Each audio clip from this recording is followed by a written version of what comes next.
Quero ler com os irmãos o texto de Levítico 23, capítulo 23, versículo 26, do 26 até o 28. Amém? Nesse momento, abra o seu coração para que o Senhor possa falar grandemente, poderosamente em nossas vidas. Levítico capítulo 23, versículo 26, diz assim: Disse mais o Senhor a Moisés: Mas aos 10 deste mês sétimo será o dia da expiação. Tereis santa convocação e afligireis a vossa alma. Trareis oferta queimada ao Senhor. Nesse mesmo dia, nenhuma obra fareis, porque é o dia da expiação, para fazer expiação por vós perante o Senhor, vosso Deus. Amém, queridos? Nós já estamos na reta final da nossa série de mensagens, cujo tema é As 7 Festas de Israel. Essa expressão está certa, tá? Cujo tema é As 7 Festas, porque o tema é As 7 Festas, esse é o tema, tá bom? Porque parece que o português pede, né? O tema, cujo tema são as 7 festas, mas é assim mesmo, é as 7 festas. As 7 festas é o tema. Quem entendeu, diga amém. Então nós estamos já nessa reta final, hoje é a penúltima mensagem, falaremos sobre a expiação, a festa da expiação. E no próximo domingo estaremos concluindo então as 7 festas de Israel, com a festa dos tabernáculos. Queridos, a palavra expiação do grego, ela significa expiar, perdoar, purificar. De modo que esse termo, essa festa, essa expiação, que era uma festa judaica da época, e também dos dias, né? Que dos dias atuais, podemos dizer assim, haja vista que não tem o templo, eles não têm um templo, não tem toda aquela liturgia como antigamente. No entanto, esta festa é a festa que simboliza espiritualmente o perdão de pecados. Mas se nós formos refletir sobre essa questão do perdão de pecados, nós vamos chegar a uma conclusão de que não se refere a nós. Porque o nosso perdão de pecado ocorreu na cruz do Calvário. Quem crer, diga amém. Amém. Diga, o sacrifício de Jesus, ele nos propicia, ou é a propiciação pelos nossos pecados. De modo que a igreja de Jesus Cristo, ela foi redimida na cruz do Calvário, com a morte de Cristo. Ora, então, se a igreja de Jesus Cristo recebeu o perdão de pecados, a justificação, a reconciliação pelo sangue de Jesus, então essa expiação, que é o perdão de pecados, que é o dia do perdão, refere-se a quem? Então, a Bíblia nos ensina que essa expiação refere-se ao próprio Israel. Veja como que no início das ministrações, nós afirmamos aqui que as 7 festas, elas representam profeticamente o estabelecimento do reino dos céus.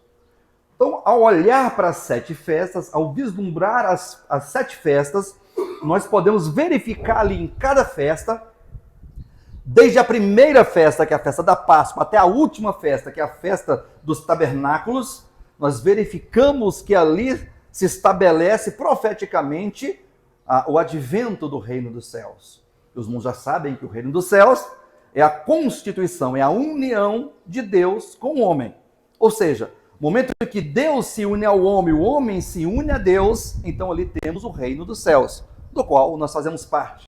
Nós que nos unimos a Deus, fomos unidos a Deus, e Deus unido a todos nós por meio do novo nascimento e por meio do batismo com o Espírito Santo ocorrido no Pentecostes do Atos, capítulo 2.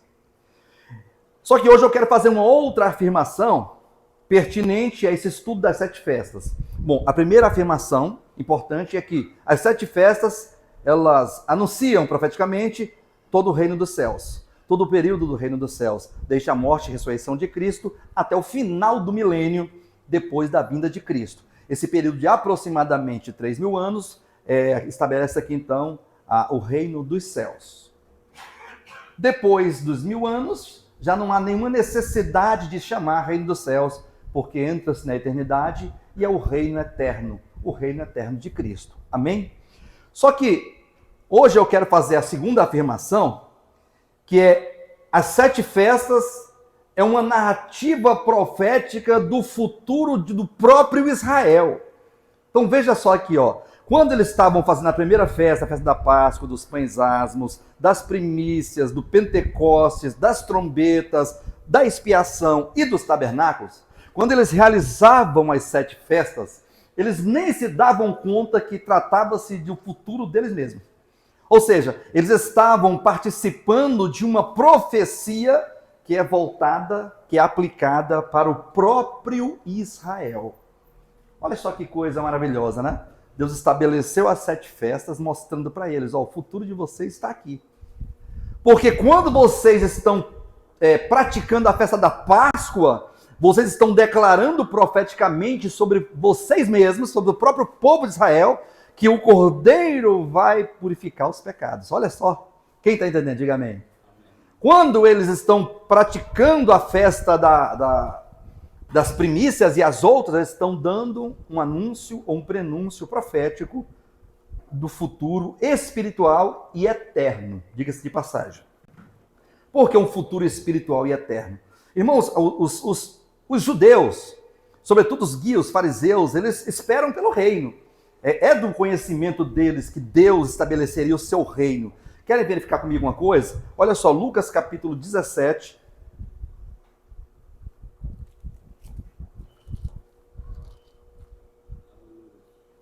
Lucas capítulo 17.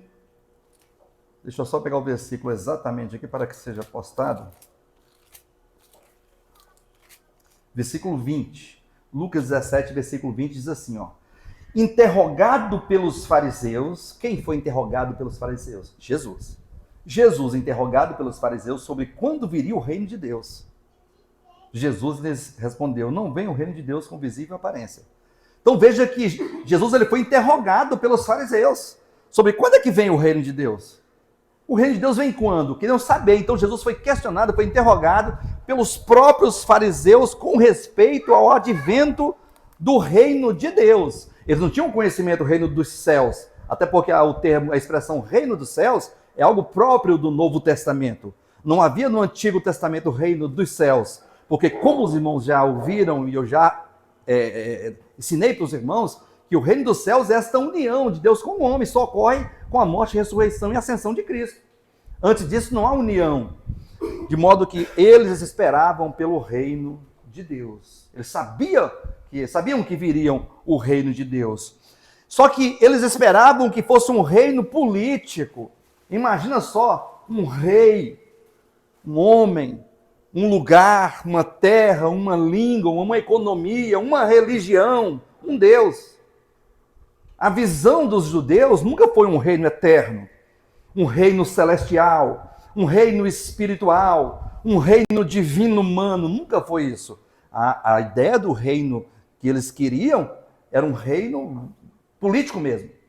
De modo que quando Jesus chegou dizendo eu sou o rei dos judeus, eu vim para, eu não vim para julgar, eu vim nem para condenar, eu vim para salvar, eu vim para fazer a vontade do meu Pai que está nos céus. Então todo esse discurso de Cristo incomodava muito a eles, porque eles não viam em Jesus o perfil do rei que eles tanto esperavam. Os irmãos se lembram que o povo de Israel estava no cativeiro babilônico, quando então Daniel entendeu pelas profecias de Jeremias que o tempo do cativeiro duraria 70 anos.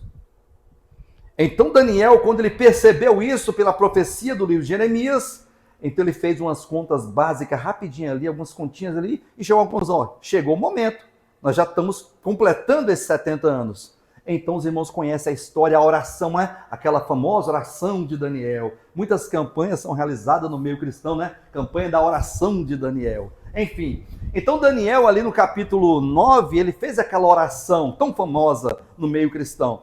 E a oração de Daniel é uma oração que evocava, que clamava pela ação de Deus, para que Deus agisse poderosamente e que então o povo de Israel fosse libertado do cativeiro babilônico, para então voltarem para a sua terra, para a terra de Canaã, para ali se estabelecer como nação, uma política, um reino, uma economia, uma religião e um Deus. Veja que a visão deles era uma visão meramente terrenal. Só que eu quero ler com os irmãos a profecia das 70 semanas, não a profecia toda, mas parte dela, Daniel capítulo 9, versículo 24. Os irmãos vão verificar que os termos da profecia são termos que remetem ações de Deus no sentido eterno e espiritual. Deus nunca se preocupou, ou nunca teve preocupado assim, de primeira mão com a situação política de Israel, a situação econômica, religiosa, a situação étnica como povo, como nação. Deus se preocupou muitas vezes sim, mas não é a preocupação primordial de Deus. Porque quando Deus olha para o homem, quando Deus trabalha, se projeta para fazer algo pela humanidade, Deus visa uma condição e uma obra de valor eterno. Olha só a profecia das 70 semanas aqui em Daniel, capítulo 9, versículo 24. Verifique comigo. 70 semanas estão determinadas sobre o teu povo. Veja que o anjo Gabriel está falando isso aqui com Daniel. Se ajoelhou para orar, 21 dias, veio a resposta, e quando veio a resposta, veio nesses termos. Daniel, 70 semanas estão determinadas sobre o teu povo e sobre a tua santa cidade. Lembrando que essas 70 semanas não são semanas de dias, são semanas de anos. Os irmãos que fizeram o curso Escatologia Revelada aprenderam que a Bíblia, quando ela fala de semanas, nesse sentido da profecia aqui, principalmente, ela fala de semanas de anos. De modo que uma semana de 7 dias não se diz na profecia 7 dias, e sim 7 anos. E quando ele diz 70 semanas estão determinadas, então ele está estabelecendo um prazo, um período de tempo de 490 anos.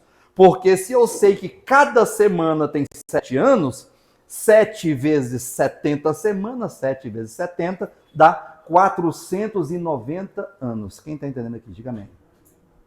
É muito importante entender isso, porque os irmãos que aprenderam, que estudaram essa profecia, aprenderam que já se cumpriram 483 anos da profecia, que resta somente uma semana, ou seja, resta somente para que a profecia se cumpra cabalmente 7 anos. Agora, quando ele determina que 490 anos estão determinados para que aconteça várias coisas, olha só as coisas que ele fala que vão acontecer ao cabo dos 490 anos. 70 semanas estão determinadas sobre o teu povo, sobre a tua santa cidade, para. Esse termo para aqui é final, não é um termo da língua portuguesa final, que indica a finalização, o objetivo. 70 semanas estão determinadas para fazer cessar a transgressão. Para fazer cessar a transgressão de quem? De Israel. Para dar fim aos pecados, vai dar fim aos pecados. De quem? De Israel. Para expiar, olha o termo aqui, expiar, festa da expiação. Para expiar a iniquidade, para trazer justiça eterna. Não uma justiça momentânea, política, social, econômica. Não. É uma justiça eterna. Para selar a visão e a profecia e para ungir os santos dos santos. Esses termos, todos são termos que estão nos remetendo, ou remetendo os judeus para coisas espirituais, divinas e eternas. O próprio termo ali que fala selar a visão e a profecia para trazer justiça eterna, está falando com eles que quando se cumprir os 490 anos, então tudo isso vai acontecer com eles. Os irmãos também aprenderam na escatologia revelada que com a morte de Cristo e sua ressurreição e ascensão, a profecia foi interrompida.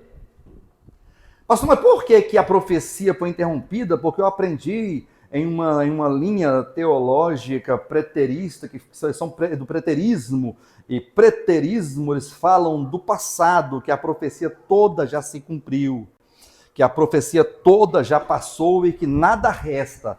São do pretérito, do passado, já passou, acabou. Mas a Bíblia ela não permite isso. Por quê?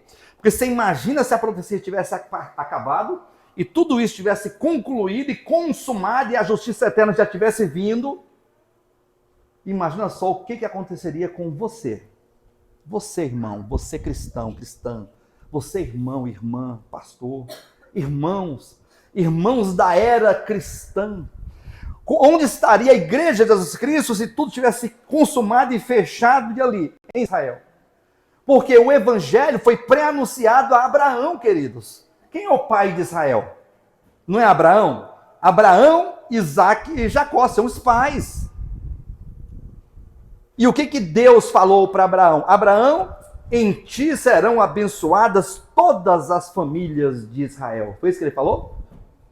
O que ele falou? Abraão, em ti serão abençoadas todas as famílias da terra. Ora, se ele é pai de Israel, se ele é o pai de uma nação conhecida como a nação eleita de Deus, o povo de Israel, os judeus, e é na profecia e na palavra que Deus falou para ele, diz que as famílias da terra serão abençoadas. Isso aqui é o próprio evangelho. Antes de falar com Israel, antes de falar de Israel, antes de profetizar o fim de Israel, o futuro eterno de Israel, já havia dito para Abraão que a terra toda seria abençoada. Abraão daria luz a um filho, e Isaac é profético, representa Cristo, e este filho, ele seria a bênção para as nações. Então verifique que aqui se estabelece dentro da profecia esta verdade. Você não pode simplesmente ler a profecia e determinar que já passou, porque o tempo não para. Se o tempo não para, já passou, pastor, porque essa profecia foi dada não sei quantos mil anos atrás. E não existe isso na Bíblia de parar a profecia. Sim, a profecia para, por quê? Porque Deus não é o Deus somente dos judeus, é o Senhor dos homens, da humanidade. É o Deus da salvação. Deus propõe uma graça e uma salvação de cunho universal que abraça todos aqueles que creem, judeu e também gentios. Os irmãos entenderam essa questão? Por isso que nós falamos na escatologia revelada e também na profecia, e chamamos de um mistério da interrupção. Ou seja, houve necessidade de se interromper a profecia para que entrasse o tempo dos gentios. Romanos capítulo 11, versículo 25. Olha só isso aqui. O mistério da interrupção. Porque eu não quero, irmãos, que ignoreis este mistério. Paulo está falando com quem? Com os romanos, né? Carta de Paulo aos romanos. E olha que ele fala aqui com um sentido de que a profecia ela só vai voltar a contar os últimos 7 anos quando aconteceu o que está escrito nesse versículo. Olha só, não quero que ignoreis esse mistério, para que não sejais presumidos em vós mesmos, nos judeus, que vem endurecimento em parte a Israel. Perdão, queridos, volta o versículo lá, no início. Porque não quero, irmãos, que ignoreis este mistério, para que não sejais presumidos em vós mesmos, vocês, romanos, gentios, amém? Que vem endurecimento em parte a Israel. Ele agora fala de Israel, até que haja entrado a plenitude do gentio. Então vem um endurecimento em parte a Israel, é uma providência divina. Deus deu a Israel um espírito de entorpecimento, olhos para não enxergar e olhos e ouvidos para não ouvir. Ou seja, houve uma incredulidade por parte de Israel, que a Bíblia chama de a providência divina. A providência que chama soberania, tá, queridos? Até que esse endurecimento é até quando? Essa incredulidade é até quando? Até que haja entrada a plenitude dos gentios. Ou seja, para-se a profecia, começa o tempo dos gentios, que é a era da graça, que é a era cristã, na qual nós vivemos, para que todos os gentios fossem salvos. E aí o versículo continua. E assim todo Israel será salvo. Ou seja, quando entrar a plenitude dos gentios, Deus vai se voltar a Israel, como está escrito. Olha, ele vai citar uma profecia do Antigo Testamento. Virá de Sião o libertador. Ó, virá de Sião o libertador e apartará de Jacó as iniquidades, as impiedades. Esta é a minha aliança com eles, Quando eu tirar os seus, a expiação. Quem entendeu? Então, quando é que ele vai expiar os pecados, tirar os pecados, perdoar os pecados? Quando é que vai selar a visão e a profecia? Quando é que vai trazer justiça eterna? Quando é que vai ungir os santos dos santos? Quando entrar a plenitude dos gentios. É por isso que na mensagem passada vocês ouviram aqui a ministração, né, que fala das trombetas, que com a morte, ressurreição e ascensão de Cristo e o Pentecostes, de Atos capítulo 2, começou-se uma era cristã. E essa era cristã é chamada no Apocalipse de as coisas que são. Aí, do versículo, capítulo 1, versículo 19. São as coisas que são. É o tempo da era cristã. É a era da graça, até que haja entrada a plenitude dos gentios. Querido, eu quero falar para vocês que quando entrar a plenitude dos gentios, então Deus vai se voltar, vai se lembrar da profecia, não que Deus haja esquecido, tenha esquecido, não. Mas ele vai se voltar para Israel. Por isso que o Apocalipse capítulo 2 e 3 fala da era cristã. E logo em seguida da era cristã, nós podemos ir para o capítulo 6, porque o capítulo 6 são as coisas que vão acontecer depois destas, ou seja, depois da era cristã, vão acontecer algumas coisas. Algumas coisas.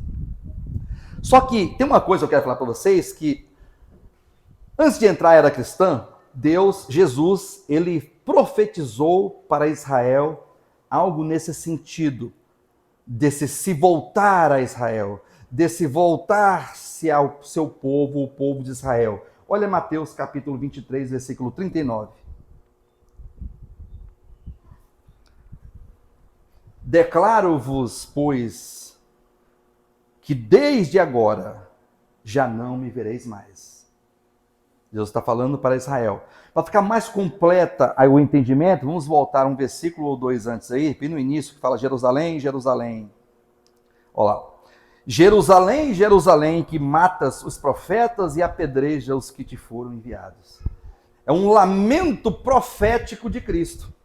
No Monte das Oliveiras, ele avista a cidade de Jerusalém e começa a fazer um lamento. Jerusalém, Jerusalém, que matas os profetas, vocês matam os profetas, e vocês apedrejam os que te foram enviados para vocês. Quantas vezes eu quis reunir teus filhos? Jesus falando para Israel. Como a galinha, ele usa de uma metáfora, né? Como a galinha junta os seus pintinhos debaixo das suas asas, e vós não quisestes. Eis que a vossa casa vos ficará deserta, o templo de Salomão. Declaro-vos, pois, que desde agora, diga desde agora. Desde agora. Esse desde agora é naqueles momentos, nos dias perto já da sua morte. Declaro-vos que desde agora já não me vereis mais. Eu vim para vocês, eu quis reunir vocês. Eu enviei profetas para profetizar sobre o futuro de vocês, vocês não deram ouvido, vocês mataram os profetas. Eu enviei mensageiros, meus servos, e vocês apedrejaram. E aí, quando vocês não bastou para vocês ter matado os profetas, apedrejado os enviados, os servos, quando o pai disse, vou enviar o meu próprio filho, que o meu próprio filho, quem sabe, dá certo, né? Aí vocês pegaram e condenaram o filho, condenaram o cordeiro, que morreria pelos vossos pecados, condenaram e mataram. E desde agora vocês não vão me ver mais. Porque eu estou indo, eu vou morrer, ressuscitar, vou voltar para o Pai. E vocês não me verão mais até que venhais a dizer, vocês vão gritar, vão clamar, bendito o que vem em nome do Senhor. Ou seja, haverá um momento futuro que Israel vai clamar que Jesus, vindo na sua segunda vinda, ele é o bendito do Pai que veio em socorro a Israel. Os irmãos estão entendendo isso aqui? É por isso que o Apocalipse capítulo 6 é o start, é a retomada da última semana. Vou repetir para não ficar nenhuma sombra de dúvida. Capítulo 1 de Apocalipse. O Cristo que morreu, que ressuscitou e que está cuidando da sua igreja vivo e glorioso pelos séculos dos séculos. Capítulo 2 e 3, a era da igreja, a era da graça, essa que nós vivemos, o tempo dos gentios, o tempo que Deus está colhendo, né? É a grande colheita, resultado da morte e ressurreição. Quando acabar esta era cristã, no capítulo 3 do Apocalipse, o capítulo 4 abre dizendo assim, ó, vem aqui que eu vou te mostrar o que vai acontecer depois destas coisas, ou seja, depois da era cristã. Aí ele já mostra ali, no capítulo 4, um trono armado no céu e alguém sentado. No capítulo 5 ele fala, observa na mão daquele que se assenta no trono. Quando você olhar, você vai ver algo. Ele falou, estou olhando e estou vendo um livro selado com 7 selos, que são os 7 selos do Apocalipse. Esse livro é o livro da economia escatológica de Deus. É o decreto escatológico. Ali está todos os eventos que vão estar dentro do período da última semana que será retomada desde então. Apocalipse capítulo 6, versículo 1 começa assim: vi quando o cordeiro abriu o primeiro selo.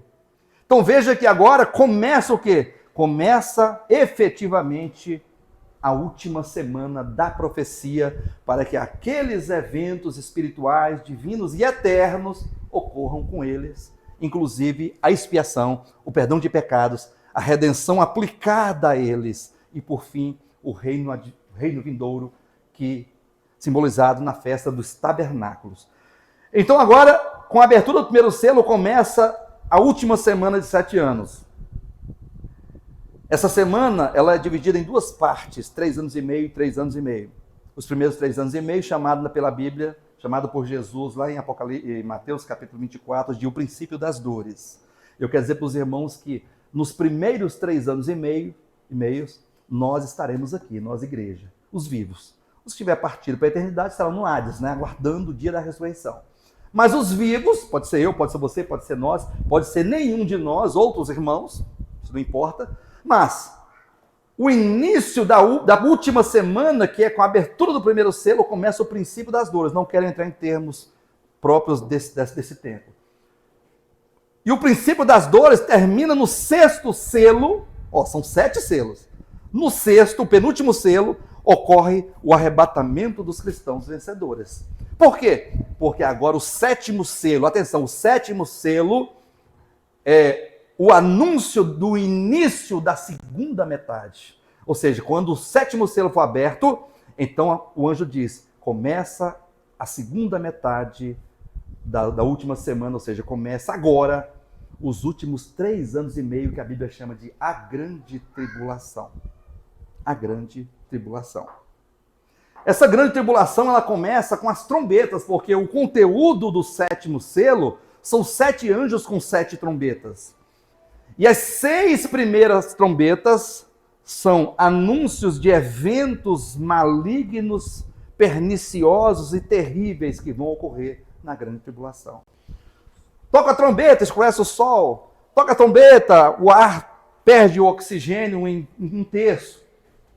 Toca-se a trombeta, fica tudo escuro. Toca-se a trombeta, a água fica venenosa, a água potável fica venenosa. E vai tocando, e a 5ª trombeta tocada, aparece a besta, o anticristo, com vários demônios, e a 6ª trombeta, e assim vai. Somente na 7ª trombeta tocada é que Cristo vai aparecer, os céus vão se abrir, e Cristo vai aparecer, vindo com poder e grande glória.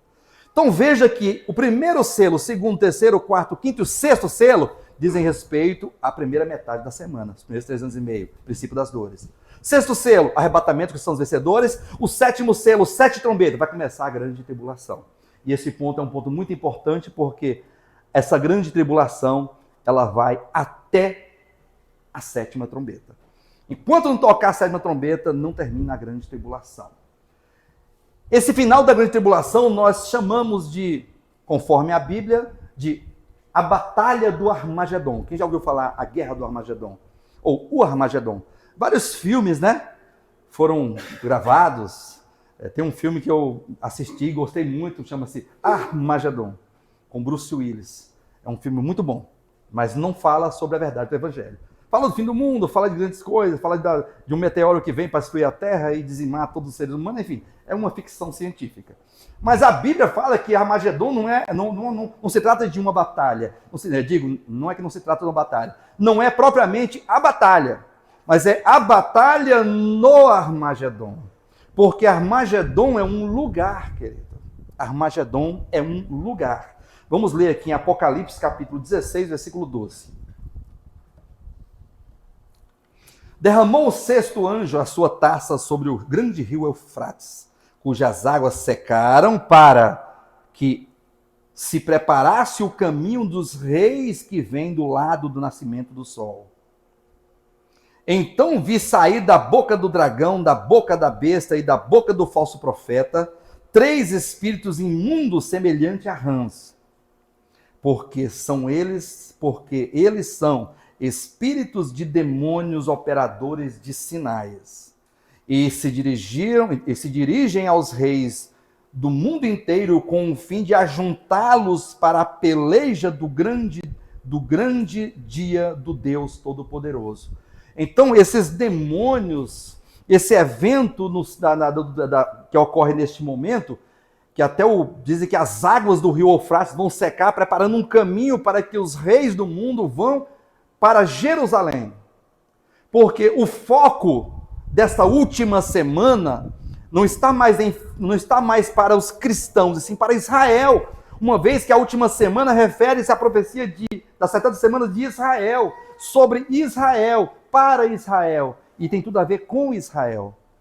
Portanto, quando os reis caminham nesse versículo, eles vão para um lugar, eles vão para sitiar, para cercar Jerusalém, para então ali dizimar. E esses reis da terra têm um comandante chamado Anticristo, a besta do Apocalipse. O Anticristo. Não é aquele príncipe que há de vir, é o Anticristo. Já é a segunda metade dos irmãos que fizeram escatologia sabem do que eu estou falando. Então, esses espíritos imundos se dirigem aos reis do mundo inteiro com o fim de ajuntá-los para a peleja do grande dia do Deus, né? Do Deus Todo-Poderoso. E o versículo continua. 15.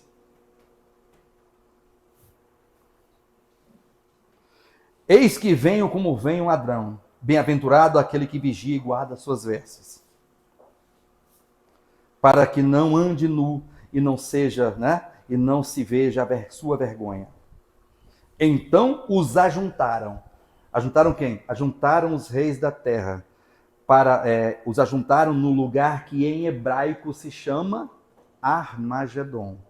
Então eles ajuntaram os reis da terra, tendo como comandante, como líder, a besta, o anticristo, que estará atuando efetivamente na grande tribulação, perseguindo o povo de Deus, matando os judeus, perseguindo os judeus, e esse é o momento em que os reis da terra vão sitiar Jerusalém, sob o comando do anticristo. No lugar, olha lá, veja lá, ó, e os ajuntaram no lugar que em hebraico se chama Armagedon. Esse Armagedon foi profetizado também por Joel, lá no capítulo 3, versículo 13 e 14, chamado o Vale de Josafá. Josafá foi rei de Judá, que travou muitas lutas contra os inimigos neste lugar, ali em frente de Jerusalém. Olha só, levantem-se as nações e sigam para o Vale de Josafá. Está vendo? Tem tudo a ver com o Apocalipse capítulo 16. Levantem-se as nações e sigam para um lugar, né? Para o Vale de Josafá. Pois ali me assentarei para julgar todas as nações em redor. Lançai a foice, porque está madura a seara. Vinde, pisai, porque o lagar está cheio. E os seus compartimentos transbordam, porquanto a sua malícia é grande. Multidões e multidões no vale da decisão, porque o dia do Senhor está perto no vale da decisão. Esse vale da decisão é o vale de Josafá, é o Armagedon, é o lugar, palco de muitas batalhas entre Israel e os seus inimigos. Quem está entendendo, diga amém. É o vale de Josafá, é o vale da decisão. Que decisão é essa? Decisão de quem, por fim, será o reino deste mundo. Em Zacarias capítulo 12, versículo 10, nós temos ali algo muito importante nesse sentido. Nós estamos caminhando para o final da última semana, tá? Para aquele momento crítico do finalzinho para a sétima trombeta. E sobre a casa de Davi e sobre os habitantes de Jerusalém derramarei o espírito da graça e de súplica. Veja que esse texto que está escrito, esse versículo, é um versículo que Deus fala que sobre a casa de Davi e sobre os habitantes de Jerusalém, Deus derramará o seu espírito de graça e de súplica. Quando é que isso vai acontecer? Vai acontecer no momento em que, no finalzinho da grande tribulação, o remanescente de Israel estará ali acuado, cercado, sitiado pelo anticristo e os seus exércitos, ou seja, as nações. E é neste momento, queridos, que Deus vai derramar o espírito de súplica, de graça, de quebrantamento, de arrependimento, de dependência, uma vez que Israel sempre teve esse espírito soberbo. Nós somos a nação santa, nós somos o povo escolhido, nós temos o verdadeiro Deus, nós temos uma lei, a lei de Moisés, que foi dada pelo próprio Deus no Monte Sinai. E nós temos os profetas, o templo, a casa de Deus que ele mandou construir. E eles ficam se gabando de grandes coisas, sabe? É um orgulho total. Só que neste momento não tem como se orgulhar mais.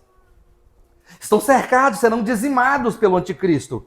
E então, neste momento, quando esse espírito de graça for derramado, então que eles vão se lembrar. Aí eles estarão se lembrando da lei de Moisés, dos profetas, das alianças, das promessas, e estarão lamentando por que estão naquela condição de serem dizimados. E por fim, cadê as alianças? Cadê as promessas? Onde está tudo aquilo que Deus prometeu em nosso respeito? É neste momento que a sétima trombeta se toca, queridos. É neste momento. Deus derrama o espírito de graça para que eles se vejam como miseráveis, como pessoas que estão ali para serem dizimadas, que eles se vejam numa condição de depender de Cristo, de depender de Deus, de depender do socorro, socorro que vem do alto, como Davi declarou no seu salmo, né? Ergo os meus olhos para os montes, de onde me virá o socorro que vem do Senhor. Então, o socorro de Israel vem do alto. Zacarias capítulo 14, versículo 3. Então sairá o Senhor a pelejar contra essas nações, como pelejou no dia da batalha.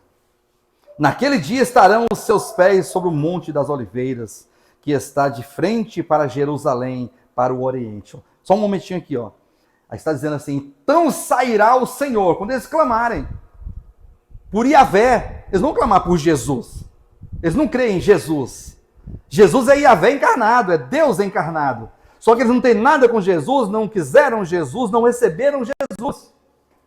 O negócio deles é com Deus, é com Yahvé, é com o Adonai, o Senhor dos Exércitos. E quando eles clamarem, então se toca a sétima trombeta. E diz que quando a sétima trombeta tocar, os céus vão se abrir, e então eles verão Cristo descendo com poder e grande glória. Naquele dia estarão os meus pés sobre os montes das oliveiras, que está de frente para Jerusalém, para o Oriente. O monte das oliveiras será fendido pelo meio, para o Oriente e para o Ocidente, e haverá um grande vale muito grande. Metade dos montes se apartará para o norte, e outra metade para o sul. A vinda de Cristo é uma coisa assim tão maravilhosa e tão grandiosa, que quando Jesus foi assunto aos céus, ele estava no Monte das Oliveiras. Amém? Está lá em Atos capítulo 1. Quando ele foi assunto aos céus, diante de todos, ele estava no Monte das Oliveiras. E aí todo mundo ficou admirado, olhando Jesus subindo ali, né? Desaparecendo à vista de todos, quando apareceu o anjo e disse, por que vocês estão admirados vendo Jesus subir? Esse Jesus que está subindo, ele voltará uma segunda vez neste mesmo lugar. Então aqui comprova que ele vai descer no Monte das Oliveiras, que estará atrás de Israel. O Monte das Oliveiras, Israel na frente do Monte das Oliveiras, e então na frente de Israel, o sítio, né? O cerco do anticristo ali para dizimar de todo. E diz o texto que quando Jesus tocar no Monte das Oliveiras, queridos, esse monte ele vai se dividir ao meio. Que coisa estrondosa, né? Coisa sobrenatural, né? o homem, o Senhor dos céus e da terra, vindo, tocando no monte, o monte se fende ao meio. Diz que vai abrir um grande vale, e esse grande vale eles vão fugir. Olha o texto, ó. Próximo versículo. Fugireis, ó, pelos vales dos meus montes, porque o vale dos montes chegará até Azal.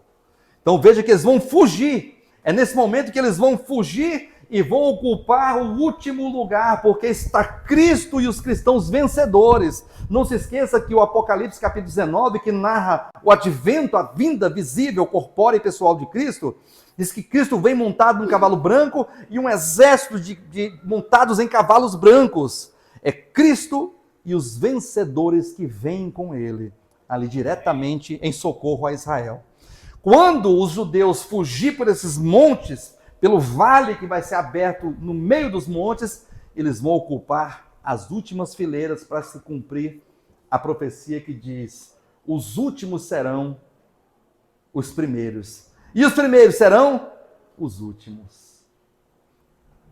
Isso aqui quer dizer que agora estará esse cenário, aqui é o vale da decisão, o vale de Josafá. Cristo, os cristãos vencedores atrás deles, e atrás dos vencedores, os judeus que fugiram. Na frente de Cristo, o anticristo e os seus exércitos. Aqui é o vale da decisão. O representante legal do reino dos céus, o Filho de Deus, o Filho do Deus Altíssimo. E do outro lado, o representante legal do império das trevas, o filho da perdição, o filho de Satanás. Irmãos, imaginem isso aqui? Dois homens que estão ali no princípio da instrumentalidade. Deus realizando a sua obra, consumando a sua obra, trazendo o seu reino por meio de Cristo. E Satanás também, por meio do anticristo, no princípio da instrumentalidade, usando aquele homem para trazer o seu reino até aquele momento, para ver então de quem será o reino deste mundo. E diz o Apocalipse capítulo 19, que saiu uma espada afiada da boca de Cristo. Mas não pense numa espada literal, tá? Essa espada afiada, conforme Efésios capítulo 6, é a palavra do Espírito, né? A palavra do Espírito, a espada do Espírito, que é a palavra de Deus. É assim que o texto está dizendo, né? A espada do Espírito, que é a palavra de Deus. Então Jesus, pelo poder da palavra, vai lançar a besta e o falso profeta vivos no lago de fogo. E diz que vai matar e vai exterminar todos aqueles exércitos que estavam ali diante de Israel para dizimá-los. E então é neste momento que eles vão olhar para Cristo. Está aqui no versículo 6 de Zacarias 13. Olha só que coisa maravilhosa aqui, queridos. Se alguém lhe disser: que feridas são essas nas tuas mãos? Aí já depois, né, que o anticristo foi lançado com um falso profeta no lago de fogo, que os exércitos foram mortos pelo poder da palavra, então ficará agora só Cristo, os vencedores e os judeus. Se alguém lhe disser: que feridas são essas nas tuas mãos? Responderá ele, que é Cristo: são as feridas com que eu fui ferido na casa dos meus amigos. Ou seja, vocês fizeram isso comigo. Então é aqui que é aplicada a Israel todos aqueles eventos e aquelas promessas da profecia das 70 semanas. Tudo aquilo é aplicado agora, inclusive a expiação dos pecados.